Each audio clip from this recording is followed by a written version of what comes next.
కుమరం భీం ఆసిఫాబాద్ జిల్లాలో మహిళల అక్రమ రవాణా భాగవతం వెలుగు చూడడం ఉలిక్కిపడేలా చేసింది.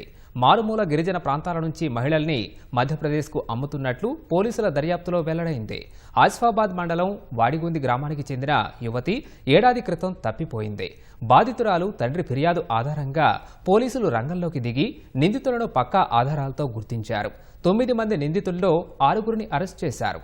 పరారీలో ఉన్న మరో 3 కోసం ముమ్మరంగా గాలిస్తున్నారు. మానవ అక్రమ రవాణా, లైంగిక నేరం, అనైతిక నేరాల కింద కేసు నమోదు చేసినట్లు డీఎస్పీ తెలిపారు. ఒంటరి మహిళలు, పెండ్లి కాని వారు, వితంతువులను లక్ష్యంగా చేసుకుని కొన్ని ముఠాలు పనిచేస్తున్నాయని, వారి పట్ల అప్రమత్తంగా ఉండాలని పోలీసులు అప్రమత్తం చేశారు. ఆసిఫాబాద్ పోలీస్ స్టేషన్లో ఒక వారం రోజుల క్రితం వాదిగొండి గ్రామానికి చెందిన 1 ఇయర్ బ్యాక్ మిస్ అయినట్టు ఒక పిటిషన్ ఇచ్చారు. 1,30,000 రూపాయలకు మధ్యప్రదేశ్ రాష్ట్రానికి చెందిన వ్యక్తులకు అమ్మినట్లు తెలిపింది.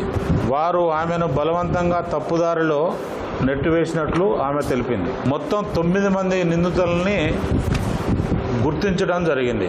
ఇద్దరు కూడా ఎస్టీకి సంబంధించిన అమ్మాయిలే. వాళ్ళిద్దరు కూడా ఇప్పుడు 6గురు అరెస్ట్ అయినట్లు లెక్క. ఇంకా 3 అరెస్ట్ కావాలా. వాళ్ళ కోసం టీమ్స్ పోయినాయి. వాళ్ళు చేసిన నేరాన్ని అంగీకరించారు.